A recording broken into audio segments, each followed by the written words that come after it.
नमस्कार, मैं हेमंत बघेल आप सभी का बहुत बहुत स्वागत करता हूं अपने इस YouTube चैनल में। भारत के इतिहास से संबंधित महत्वपूर्ण प्रश्नों पर हम चर्चा कर रहे थे, जिसके अंतर्गत रोज हम 10 प्रश्न लेते हैं और प्रत्येक प्रश्न को मैं डिटेल से एक्सप्लेन करके बताता हूं। तो आप लोग वीडियो को आखिर तक जरूर देखिएगा और मुझे कमेंट करके बताइएगा कि आपसे कितने क्वेश्चन सॉल्व हुए हैं।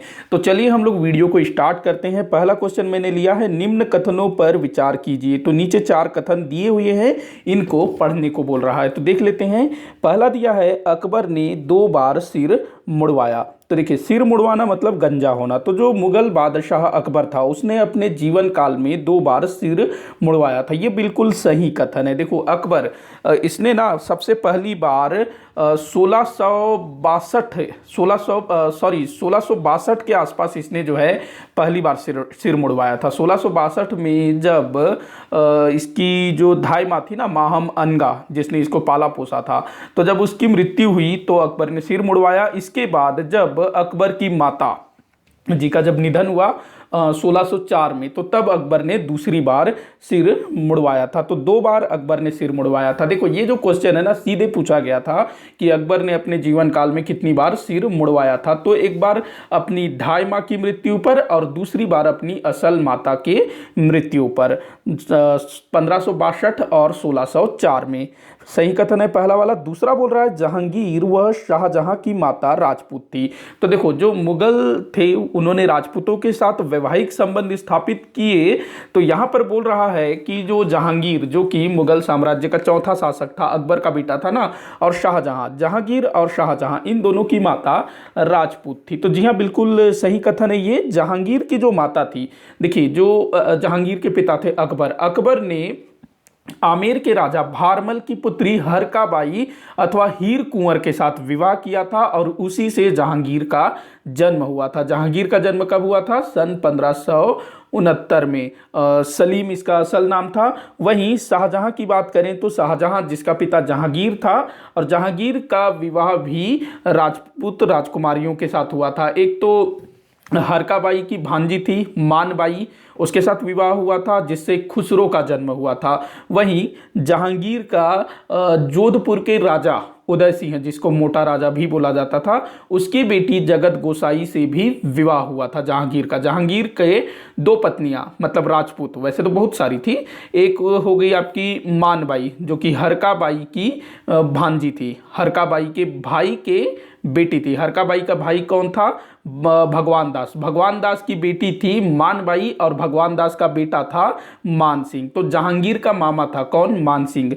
तो जहांगीर की दूसरी पत्नी थी जगत गोसाई, जो जोधपुर वाली थी ना, राजा उदय सिंह की बेटी। तो जोधपुर की जो रानी थी जगत गोसाई, उसी से शाहजहां का जन्म हुआ था। तो जहांगीर और शाहजहां की माताएं राजपूत स्त्रियां थी। वहीं अकबर की माता मुस्लिम थी और औरंगजेब की माता वो भी मुस्लिम थी। औरंगजेब की मम्मी कौन थी? तो जो नूरजहां की भांजी थी ना, नूरजहां का भाई था आसफ खां, और आसफ खां ने अपनी बेटी अर्जुमंद बानो बेगम का विवाह करवाया था शाहजहां से, और उसी से औरंगजेब का जन्म हुआ था। उसी को शाहजहां ने मुमताज महल की उपाधि दी थी। तो मुगल बादशाहों में केवल 2 का नाम याद रखेंगे जिनकी माताएं राजपूत थी, एक जहांगीर, दूसरा शाहजहां। अच्छा, दिल्ली सल्तनत का एक सुल्तान था जिसकी माता राजपूत थी, फिरोज शाह तुगलक। फिरोज शाह तुगलक, जिसकी माता का नाम था बीबी नैला, और वो जो है एक राजपूत सरदार की बेटी थी। तो ये चीज भी आप ध्यान में रखेंगे। अगला कथन दिया है, औरंगजेब ने 2 बार राज्याभिषेक करवाया। जी हाँ, ये भी बिल्कुल सही है। औरंगजेब, देखो क्या था कि जब शाहजहां बीमार पड़ जाता है तो उसके पुत्रों में उत्तराधिकार को लेकर के संघर्ष शुरू हो जाता है, और इसी बीच जब उत्तराधिकार का संघर्ष चल रहा होता है तो औरंगजेब का जो पलड़ा है वो भारी हो जाता है, और औरंगजेब जो है उत्तराधिकार के युद्ध के मध्य ही एक बार अपना राज्याभिषेक करवाता है आगरा में। और उसके बाद जब उसके सभी भाइयों का नाश हो जाता है, मतलब कि वो अपने सभी भाइयों को मार देता है, तो उसके बाद फिर से एक बार दिल्ली में अपना राज्याभिषेक करवाता है। जो उसका पहला राज्याभिषेक हुआ था 1658 में सामूगढ़ के युद्ध में अपने भाई दारा शिकोह को परास्त करने के बाद उसने आगरा में अपना राज्याभिषेक करवाया। और उससे राज्याभिषेक से पहले ही उसने अपने एक भाई मुराद बख्श की हत्या कर दी थी। उसके बाद फिर वो दिल्ली में अपना राज्याभिषेक करवाता है अगले ही वर्ष 1659 में, और उससे पहले ही उसने अपने सभी भाइयों को मार दिया था, जैसे कि दारा शिकोह को भी मार दिया था उसने 1659 में, और जो शाह सूजा था वो तो बंगाल भाग गया था और वहीं उसकी डेथ हो गई थी। तो 2 बार इसने राज्याभिषेक करवाया, एक बार आगरे में और एक बार दिल्ली में, ध्यान रखेंगे। उसके बाद अगला पॉइंट दिया है, मुगलों ने खलीफा की सत्ता को स्वीकार किया। खलीफा, जब हम लोग दिल्ली सल्तनत का इतिहास पढ़ते हैं तो उस टाइम पे खलीफा का जिक्र बार बार आता है कि फला शासक ने खलीफा को मान्यता दिया, इसने मान्यता नहीं दिया, इस टाइप से। जो अलाउद्दीन खिलजी था उसने खलीफा को बिल्कुल भी महत्व नहीं दिया। तो जो मुगल थे इन्होंने भी ना खलीफा की सत्ता को बिल्कुल भी मान्यता नहीं दी, मतलब कि खलीफा को बिल्कुल भी नाम मात्र का भी इन्होंने महत्व नहीं दिया। जबकि यहाँ क्या बोल रहा है, स्वीकार किया, नहीं ये गलत है। इन्होंने खलीफा की सत्ता को नाम मात्र के लिए भी स्वीकार नहीं किया, ध्यान रखेंगे। तो ये वाला आपका गलत हो जाएगा, 1 2 3 यहाँ पर सही होगा। तो 1 2 3 मतलब स आपका सही उत्तर होगा।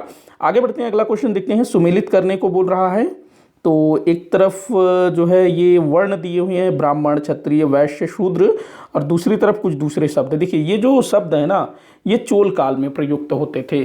तो यहाँ आपको ये मिलान करना है कि चोल काल में इन 4 वर्णों को क्या कहा जाता था। जैसे कि वैदिक काल में होता था ना 4 वर्ण, ब्राह्मण, क्षत्रिय, वैश्य, शूद्र, तो इसको मिलान करना है। दक्षिण भारत या फिर कहें चोल काल, तो देखिए, या संगम काल, तो देखो विप्रल्लु, जो ब्राह्मण होता था उसको विप्रल्लु बुला जाता था। राजल्लु जो है क्षत्रिय होता था। मोती कीरतलु वैश्य। उसके बाद नल वजटिवये, ये शूद्र को कहा जाता था। इसको याद करना ना बड़ा आसान है। देखिए मैं बताता हूँ आपको, विप्रल्लु, तो जो विप्र है संस्कृत में ब्राह्मण को बोला जाता है ना, विप्र, आप लोगों ने सुना होगा विप्र, तो ये ब्राह्मण को बोला जाता है। तो इससे आप लोग समझ जाइएगा, विप्रल्लु ब्राह्मण। उसके बाद राजल्लु, राज शब्द लगा है, राज से बना है, राजा, राज मतलब शासन, तो राज शब्द से आप लोग पकड़ सकते हैं क्षत्रिय को, क्योंकि क्षत्रिय का काम क्या होता था, राज करना। उसके बाद मोती कीरतल्लु, मोती आया है। मोती भाई किसके पास होगा, व्यापारी के पास होगा ना, और व्यापार कौन करता था, वैश्य, तो इससे आप लोग पकड़ लीजिए वैश्य को। वहीं पर नल वजटिवये, अब देखो नल वजटिवये, अब नल मतलब पानी, अब नल से पानी कौन भरेगा, शूद्र मतलब सेवक, तो ऐसे आप लोग पकड़ सकते हैं। तो इसका क्या आंसर हो जाएगा देख लेते हैं, 1 2 3 4 होगा, तो आपका सही उत्तर होगा। आगे बढ़ते हैं, अगला क्वेश्चन देखते हैं। किस इतिहासकार के अनुसार महमूद गजनवी ने भारत पर 17 बार आक्रमण किया था। जैसे कि हम लोग पढ़ते हैं ना कि महमूद गजनवी ने भारत पर 17 बार आक्रमण किया, उसका 16वां आक्रमण सोमनाथ के विरुद्ध था, इस टाइप से पढ़ते हैं।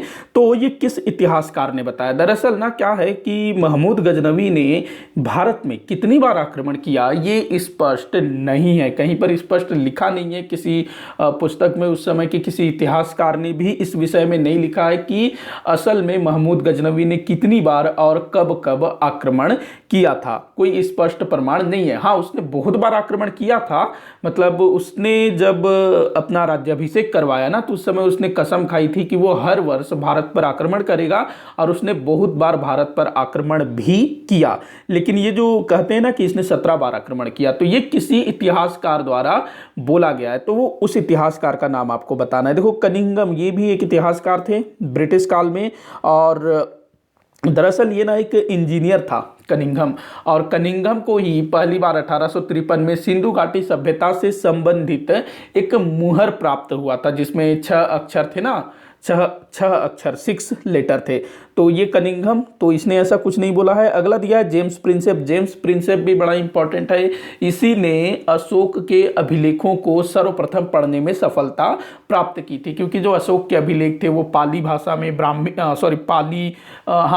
जो पाली है, ब्राह्मी है, इन सब भाषाओं में, लिपियों में लिखा हुआ था, तो जिसको पढ़ना नहीं आता था। तो जेम्स प्रिंसेप पहला व्यक्ति था जिसने अशोक के अभिलेखों को पढ़ने में सफलता प्राप्त की। उसके बाद जो जॉन मार्शल था, ये सिंधु घाटी सभ्यता से संबंधित था। जिस समय सिंधु घाटी सभ्यता की खोज हुई उस समय ये भारतीय पुरातत्व विभाग का अध्यक्ष हुआ करता था। रह गया हेनरी इलियट, तो इसी ने बोला है, हेनरी इलियट ने ही पूरा महमूद गजनवी के ऊपर रिसर्च किया, शोध किया, और उसके बाद ये इस निष्कर्ष पर पहुंचा कि महमूद गजनवी ने भारत पर कुल 17 बार आक्रमण किया था। देखिए, महमूद गजनवी ने बहुत बार आक्रमण किया था, उसके अलग अलग जगह पे प्रमाण मिलते, लेकिन उसने टोटल कितनी बार आक्रमण किया था इस बारे में कोई स्पष्ट प्रमाण नहीं मिलता। उसके आक्रमणों का उल्लेख है कि उसने इस शासक के यहाँ आक्रमण किया था, यहाँ पर लूटपाट किया था, लेकिन टोटल उसने कितनी बार आक्रमण किया था इसका कोई स्पष्ट उल्लेख नहीं मिलता है। तो ये जो हेनरी इलियट है, इसने अपने शोध के आधार पर इसने रिसर्च किया होगा और उसके आधार पर ये बोला कि इसने 17 बार आक्रमण किए और बाकायदा ये टाइम भी बताता है। तो बाकी आप लोग भी अगर कोई इस तरह के कार्य में रुचि रखते हैं तो आप लोग भी शोध कर सकते हैं और बताइएगा ये सही होगा या गलत होगा। तो अगर कोई इंटरेस्ट है इस तरह के कामों में तो वो कर सकता है। तो हेनरी इलियट ध्यान में रखेंगे। अगला क्वेश्चन है, सुमेलित करने को बोला जा रहा है। एक तरफ गोरी के गुलाम, दूसरे तरफ अधिकार क्षेत्र। गोरी मतलब कौन? मोहम्मद गोरी, जिसने भारत पर आक्रमण किया था ना, पृथ्वीराज चौहान तृतीय को हराया था। उसके बाद फिर भारत में तुर्क सत्ता स्थापित हो जाती है। तो देख लेते हैं, गोरी के 4 गुलाम थे मोहम्मद गोरी के, कुतुबुद्दीन ऐबक, याल्दौज, कुबाचा, बख्तियार खिलजी। तो जो कुतुबुद्दीन ऐबक था इसको ना दिल्ली का क्षेत्र सौंपा गया था, कुतुबुद्दीन ऐबक को। उसके बाद जो याल्दौज था इसको गजनी का क्षेत्र सौंपा गया था, मतलब कि जो पश्चिमोत्तर भारत में है उस तरफ का क्षेत्र। उस बाद जो कुवाचा था ये सिंध का क्षेत्र सौंपा गया था। और जो बख्तियार खिलजी था इसको ना भारत का जो पूर्वी क्षेत्र था, बिहार हो गया, बंगाल हो गया, उस तरफ के क्षेत्रों का अधिकार सौंपा गया था। तो ये आपका उत्तर हो जाएगा क्या होगा? 3 4 2 1। 3 4 2 1 आप लोग आंसर यहाँ कूट मिला लीजिएगा। 3 4 2 1 ये द आपका उत्तर होगा। देखिए, अब जब मोहम्मद गोरी की डेथ हो जाती है, कब हुई थी इसकी मृत्यु? तो 1206 में, जब इसने भारत पर आक्रमण किया था खोखरों के विरुद्ध। तो जब वापस लौट रहा था तो इसकी डेथ हो जाती है रास्ते में। तो उसके बाद इसके जो गुलाम होते हैं, मोहम्मद गोरी के गुलाम, वो अपने अपने क्षेत्रों में खुद को स्वतंत्र शासक घोषित कर लेते हैं। दिल्ली में कुतुबुद्दीन ऐबक अपने आप को स्वतंत्र शासक घोषित कर लेता है और वहीं से दिल्ली सल्तनत की शुरुआत होती है 1206 से। उसके बाद जो याल्दौज था, गजनी में इसने स्वयं को स्वतंत्र कर लिया, कुवाचा ने सिंध में, खिलजी ने बंगाल में। तो ये आप लोग ध्यान रखिएगा। बाद में ना धीरे धीरे करके ये जो दिल्ली के सुल्तान थे तो ये लोग जो है इन सभी क्षेत्रों को जीतना शुरू कर देते हैं। बंगाल को भी जीत लेते हैं, सिंध को जीत लेते हैं, पश्चिमोत्तर भारत के एरिया को भी अपने अधिकार में कर लेते हैं दिल्ली वाले। आगे बढ़ते हैं, अगला क्वेश्चन देखते हैं। गौतम बुद्ध के गुरु निम्न में से कौन थे? तो देखिए, महात्मा बुद्ध, जिनका बचपन का नाम सिद्धार्थ था, तो इनके गुरु कौन थे ये आप लोगों को बताना है। तो देखिए, जो महात्मा बुद्ध थे उन्होंने 29 वर्ष की आयु में अपना घर त्याग दिया। अपनी पत्नी, उसकी जो पत्नी थी ना यशोधरा, उसका बेटा था राहुल, तो इन सबको छोड़ देता है। अपने माता पिता को भी, इनकी जो माता थी उनका तो डेथ हो गया था, लेकिन परिवार के बाकी बंधु बांधवों को छोड़ करके ये जो है जंगल को चले जाते हैं ज्ञान प्राप्त करने के लिए। तो भाई, बिना गुरु के कोई भी ज्ञान प्राप्त नहीं कर सकता। तो इनके जो गुरु थे, जब ये जंगल में जाते हैं ना, मतलब घर छोड़ करके, तो ये वैशाली जाते हैं। वैशाली तो वैशाली के निकट ही अलार कलाम का आश्रम था। अलार कलाम जो कि सांख्य दर्शन के काफ़ी बड़े ज्ञाता थे, सांख्य दर्शन से संबंधित थे। ये भी पूछा गया है, ध्यान रखेंगे। तो ये इनको अपना गुरु बनाते हैं गौतम बुद्ध, मतलब कि सिद्धार्थ। उसके बाद एक और नाम याद रखेंगे, उदक रामपुत्र। ये भी जो है गौतम बुद्ध जी के गुरु थे। तो 2 अलार कलाम और उदक रामपुत्र, ये दोनों जो है गौतम बुद्ध जी के गुरु थे। मखली गोसाल की अगर मैं बात करूं, जिनको मखली पुत्र गोसाल भी बोला जाता है, इन्होंने आजीवक संप्रदाय की स्थापना की थी। जो मौर्य वंश का शासक था ना बिंदुसार, वो इसी आजीवक संप्रदाय को मानने वाला था। अच्छा, जो मखली पुत्र गोसाल था ना, इनके विषय में कहा जाता है कि ये कालांतर में अपना मानसिक संतुलन खो बैठे और उसी अवस्था में इनकी मृत्यु हो गई। मतलब कि ये पागलपन में ही इन्होंने अपने देह त्याग दिया था। उस वक्त जो ऋषभदेव थे, ये तो प्रथम जैन तीर्थंकर थे ना ऋषभदेव। तो ये आप लोग ध्यान रखेंगे। तो आंसर क्या हो जाएगा? 1 और 2। 1 और 2 आपका उत्तर होगा। अगला क्वेश्चन देखते हैं। निम्न कथनों पर विचार करने को बोल रहा है, देख लेते हैं। औरंगजेब ने अकबर के मकबरे में बने चित्रों को चूने से पुतवा दिया था। तो बिल्कुल सही कथन है। औरंगजेब जो कि हर तरह के कला से नफरत करता था। उसको चित्रकला पसंद नहीं था, उसको संगीत कला पसंद नहीं था, इतिहास लेखन उसको पसंद नहीं था। तो अपने यहाँ जो भी चित्रकार थे, मतलब मुगल दरबार में चित्रकार, संगीतकार, इतिहासकार और दूसरे कलाओं में पारंगत लोग, सबको उसने बाहर का रास्ता दिखा दिया। यहाँ तक कि उसने अपने पूर्वजों के जो मकबरे थे, जो भी थे, उसमें जो चित्र वगैरह बने थे, उसको भी उसने पुतवा दिया था। तो अकबर का जो मकबरा था कहाँ पर है? ये सिकंदरा में है, आगरा के निकट है ना सिकंदरा। तो वहां पर इसने चूने से वहां पर जो चित्र बने थे ना, उसको चूने से पुतवा दिया था, मतलब कि उसके ऊपर जो है चूना लगा दिया था, व्हाइट वॉश करवा दिया था। तो बिल्कुल सही कथन है। अगला दे रहा है, जाट नेता राजाराम ने अकबर के मकबरे में लूटपाट की। जी हाँ, बिल्कुल सही है।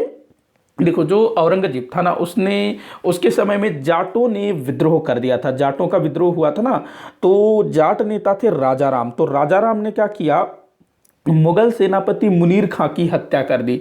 मुगल सेनापति मुनीर खां की हत्या कर दी और उसके बाद अकबर का जो मकबरा था सिकंदरा में, उसमें लूटपाट की और तोड़फोड़ की। देखो, जो पहले मकबरे होते थे ना ऐसे बादशाहों के, सुल्तानों के, तो उन मकबरों में ना कीमती चीज़ों को सजावट के लिए प्रयोग में लाया जाता था। तो काफ़ी सारी चीज़ें होती थी। तो राजा राम ने वहाँ लूटपाट की, तोड़फोड़ भी की। उसके बाद अगला दे रहा है तीसरा कथन कि औरंगजेब ने अपने शासन के अंतिम समय में चित्रकला में थोड़ी रुचि ली। देखो, औरंगजेब जिसके विषय में मैंने बताया कि उसको चित्रकला से नफरत थी। अच्छा, संगीत कला के विषय में एक किस्सा प्रचलित है औरंगजेब के विषय में कि एक बार ना दिल्ली के जो लोग थे वो एक मैयत लेकर के जा रहे थे, मतलब कि किसी का बॉडी लेकर के वो लोग जा रहे थे। तो औरंगजेब को लगा कि भाई ये किसका जनाजा जा रहा है। तो उसने पूछा कि ये किसका जनाजा जा रहा है। तो लोगों ने कहा कि जो संगीत है उसकी मृत्यु हो गई है, इंतकाल हो गया है, तो हम लोग जो है उसको शमशान लेकर के जा रहे हैं। तो औरंगजेब ने कहा कि इसको ना इतने नीचे दफनाना कि ये निकल ना पाए, इस टाइप से बोला। तो मतलब संगीत से इसको इतना नफरत था। तो और दूसरी कलाओं से भी इसको नफरत थी, चाहे वो चित्रकला हो और दूसरी कलाएं हो। तो बोल रहा है कि औरंगजेब ने अपने शासन के अंतिम समय में चित्रकला में थोड़ी रुचि ली। तो ये बिल्कुल सही है, ध्यान रखेंगे। उसने ना अपने जीवन के अंतिम समय में या अपने शासनकाल के अंतिम समय में चित्रकला में थोड़ी बहुत रुचि ली और इसी कारण से उसके कुछ चित्र हमको देखने को मिलते हैं, जैसे कि शिकार करते हुए और कुछ दूसरी तरह के उसके चित्र प्राप्त हुए हैं। तो उससे पता चलता है कि वो अपने जीवन के आखिरी समय में चित्रकला में थोड़ी बहुत रुचि ले रहा था। तो तीनों पॉइंट यहां पर सही है, तो ये आपका सही होगा द। अगला क्वेश्चन देखते हैं, निम्न में से कौन बेमेल है। तो देख लेते हैं कौन बेमेल है, किस टाइप से दे रहा है। तो पुलकेशिन द्वितीय, हर्षवर्धन, कुमार गुप्त, नरसिंह वर्मन प्रथम। तो यहाँ से जो पुलकेशिन द्वितीय जो कि चालुक्य वंश का शासक था, अच्छा ये जो तीनों है ना, पुलकेशिन द्वितीय, हर्षवर्धन और नरसिंह वर्मन प्रथम, ये तीनों 7वीं शताब्दी में थे, मतलब कि एक दूसरे के समकालीन थे ये तीनों, पुलकेशिन द्वितीय, हर्षवर्धन और नरसिंह वर्मन प्रथम। जबकि ये जो कुमार गुप्त था ये तो भाई 5वीं शताब्दी का था ना, गुप्त वंश का शासक था जिसने नालंदा विश्वविद्यालय की स्थापना की थी। चंद्रगुप्त द्वितीय विक्रमादित्य का उत्तराधिकारी था ना कुमार गुप्त। तो ये बेमेल, यही आपका आंसर होगा। और ये तीनों जो है एक दूसरे के समकालीन थे। देखो, पुलकेशिन द्वितीय और हर्षवर्धन दोनों के बीच युद्ध भी हुआ था, क्योंकि हर्षवर्धन जो है अपनी सत्ता दक्षिण में भी स्थापित करना चाहता था, जिसको कि पुलकेशिन द्वितीय ने रोक दिया था। वहीं नरसिंह वर्मन प्रथम ने पुलकेशिन द्वितीय को परास्त कर दिया था। तो तीनों एक दूसरे के समकालीन थे, 7वीं शताब्दी से संबंधित थे। तो स आपका आंसर होगा। अगला क्वेश्चन देखते हैं, बौद्ध साहित्य में 16 महाजनपदों में से 4 महाजनपदों को शक्तिशाली बताया गया है। ये महाजनपद हैं। तो देखो, बौद्ध साहित्य में मतलब कि गौतम बुद्ध के समय के 4 शक्तिशाली महाजनपद बताए गए हैं। तो कौन कौन से हैं बताना है आप लोगों को। तो पहला था मगध, दूसरा कौशल, उसके बाद अवंती और वत्स। इन चारों को ना शक्तिशाली महाजनपद बताया गया है। वैसे थे तो उस समय 16, लेकिन इन 4 को ही शक्तिशाली बताया गया है। बाकी जो अंग था वो मतलब था शक्तिशाली, लेकिन उतना शक्तिशाली नहीं था। और अंग को तो मगध ने अपने साम्राज्य में मिला लिया था जिस समय बौद्ध साम्राज्य मतलब अपने शुरुआती चरण में था, उसी समय में। तो अंग शक्तिहीन था। तो ये चारों जो है शक्तिशाली थे। तो 1 2 3 5 आपका आंसर होगा, 1 2 3 5 ये स। इनकी राजधानियां पूछा जाता है अक्सर। तो मगध की जो राजधानी थी गिरिव्रज थी गौतम बुद्ध जी के समय में। कोसल की राजधानी की अगर मैं बात करूं तो श्रावस्ती याद रखेंगे, श्रावस्ती, साकेत अथवा अयोध्या, ये कोसल की राजधानी। वहीं अवंती, अवंती की दो राजधानियां थी, एक उज्जैनी दूसरी महिष्मती। उसके बाद जो वत्स है इसकी राजधानी थी कौशाम्बी। तो ध्यान रखेंगे, पूछा जाता है। आगे बढ़ते हैं, अगला क्वेश्चन देखते हैं। अरबों द्वारा सिंध विजय का वर्णन किस ग्रंथ से मिलता है? तो अरब 712 ईस्वी में भारत पर आक्रमण किया था ना मोहम्मद बिन कासिम, जो कि एक अरब था, अरबी था वो। तो उसने 712 ईस्वी में भारत पर आक्रमण किया था। उस समय सिंध का शासक कौन था? राजा दाहिर, जो कि वीर गति को प्राप्त हो जाता है और उसकी जो वाइफ थी वो जौहर कर लेती है। तो यहाँ पर पहली बार जौहर प्रथा के विषय में भी जानकारी मिलती है। तो पूछ रहा है कि अरबों द्वारा सिंध विजय का वर्णन किस ग्रंथ से मिलता है? तो ये आप लोगों को बताना है। तो कहाँ से मिलता है? तो देखो, जो शाहनामा है, शाहनामा, इसकी रचना फिरदौजी ने की थी। फिरदौजी ने की थी। महमूद गजनवी का ये दरबारी था, मतलब कि बाद का ये लेखक था। तो जो बाद का लेखक है वो तो लिख ही सकता है ना, लेकिन इसने नहीं लिखा है। तहकीक ए हिंद, तहकीक ए हिंद अल बरूनी ने लिखा है। अल बरनी जो कि ये भी महमूद गजनवी का ही समकालीन था। तहकीक ए हिंद में भारत के विषय में काफ़ी कुछ लिखा गया है। उसके बाद अगला जो दिया है चचनामा, चचनामा की रचना की थी अली अहमद ने। चचनामा की रचना किसने की थी? अली अहमद ने। ये अरबी भाषा में लिखा गया है और इसी चचनामा में अरबों द्वारा सिंध विजय का उल्लेख मिलता है। तो आपका आंसर हो जाएगा ये मतलब श। उसके बाद जो तबकाते नासिरी है इसकी रचना की थी मिनहाज ने। मिनहाज जो कि दिल्ली सल्तनत का जो पहला राजवंश था, तो गुलाम वंश, गुलाम वंश के शासक नासिरुद्दीन महमूद का समकालीन था मिनहाज। तो उसी के समय में तबकात ए नासिरी की रचना की गई थी और इसमें ना मोहम्मद गोरी के आक्रमण से लेकर के 1260 तक का इतिहास मिलता है। तो यहाँ पर आपका चचनामा आंसर हो जाएगा। बाकी चीजें भी आप लोग ध्यान में रखिएगा। आगे बढ़ते हैं, अगला क्वेश्चन देखते हैं। इस वीडियो का आखिरी क्वेश्चन है, 10वां क्वेश्चन देख लेते हैं। सुमेलित करने को बोल रहा है। एक तरफ मुगल बादशाह दिया हुआ है और दूसरी तरफ उनके समय के वजीर। तो देखो, अकबर के समय में कौन वजीर थे बताना है आप लोगों को। तो जो मुजफ्फर खां, ये अकबर के समय का वजीर था। वजीर जिसको प्रधानमंत्री भी बोला जाता था। तो ये मतलब सबसे बड़ा पोस्ट प्रधानमंत्री, मतलब क्या कहते हैं, अपने बादशाह के बाद जो दूसरा सबसे बड़ा पद होता था वो वजीर अथवा प्रधानमंत्री का होता था। इसी के पास वित्त विभाग भी होता था, मतलब कि यही जो है साम्राज्य का दीवान भी होता था। तो अकबर के समय में मुजफ्फर खां, उसके बाद जहांगीर के समय में एतमादुद्दौला। एतमादुद्दौला ये जहांगीर का ससुर था। ये ना नूर जहां का पिता था एतमादुद्दौला। अच्छा, मैंने बताया पीछे कि जहांगीर ने 2 विवाह किया था। एक भारमल की बेटी मानबाई से, जिसका भाई मानसिंह था, और मानबाई की बुआ कौन थी? हरकाबाई, इससे विवाह किया। दूसरा विवाह उसने किया था जोधपुर के राजा उदय सिंह की बेटी जगत गोसाई से। इसके अलावा जहांगीर ने एक और विवाह किया था नूरजहां से। नूरजहां से ये जो विवाह है 1611 में हुआ था। तो नूरजहां का ही पिता था एतमादुद्दौला। वैसे तो जो उस समय के बादशाह थे वो तो काफ़ी सारे विवाह करते थे, लेकिन जो वैलिड होते थे उनको आप लोगों को याद रखना है। तो इसकी 3 विवाहों को आप लोग विशेष करके याद रखेंगे। उसके बाद शाहजहां, शाहजहां के समय इसका जो वजीर था ना, इसका ससुर था आसफ खां। आसफ खां जो कि अर्जुमंद बानो बेगम का पिता था, मुमताज महल का पिता था। उसके बाद औरंगजेब, औरंगजेब का जो वजीर था ये था असद खां, असद खां।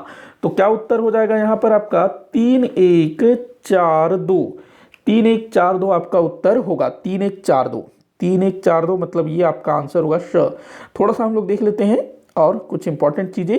देखिए, अकबर के समय में ना केवल ये जो है अपने मुजफ्फर खां यही वजीर नहीं थे, इनके अलावा और भी लोग थे, जैसे कि टोडरमल। टोडरमल भी कुछ समय के लिए इस पद पर काम कर चुके थे। वहीं ख्वाजा शाह मंसूर ये भी जो है इस पद पर थे अकबर के समय में। देखो, अकबर ने लगभग 49 वर्ष तक शासन किया था ना, तो इतने लंबे समय तक कोई एक ही व्यक्ति एक पद पर बना रहे ये संभव नहीं था। हालांकि अकबर बादशाह था, लेकिन जो दूसरे व्यक्ति थे भाई वो बूढ़े होकर मरखब भी गए होंगे ना, क्योंकि टोडरमल की भी डेथ हो गई थी। तो टोडरमल, मुजफ्फर खां और ख्वाजा, शाह मंसूर, ये तीनों जो हैं अकबर के काल में वजीर के पद पर रह चुके थे, अलग अलग समय में, एक समय में नहीं।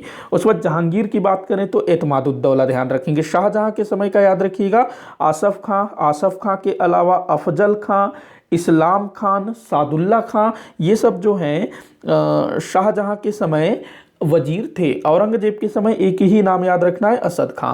तो इसी के साथ आज का ये वीडियो यहीं पर समाप्त होता है। आप मुझे कमेंट करके बताइएगा कि आपसे कितने क्वेश्चन सॉल्व हुए, और किसी भी क्वेश्चन में कोई भी डाउट हो या फिर मुझसे कोई मिस्टेक हो गया हो तो आप लोग जरूर बताइएगा, ताकि मैं उसको सॉल्व करने की कोशिश करूँ। वीडियो को जितना हो सके उतना आप लोग शेयर कर दीजिएगा, वीडियो को लाइक करिएगा, चैनल को सब्सक्राइब करिएगा। वीडियो को आखिर तक देखने के लिए बहुत बहुत धन्यवाद।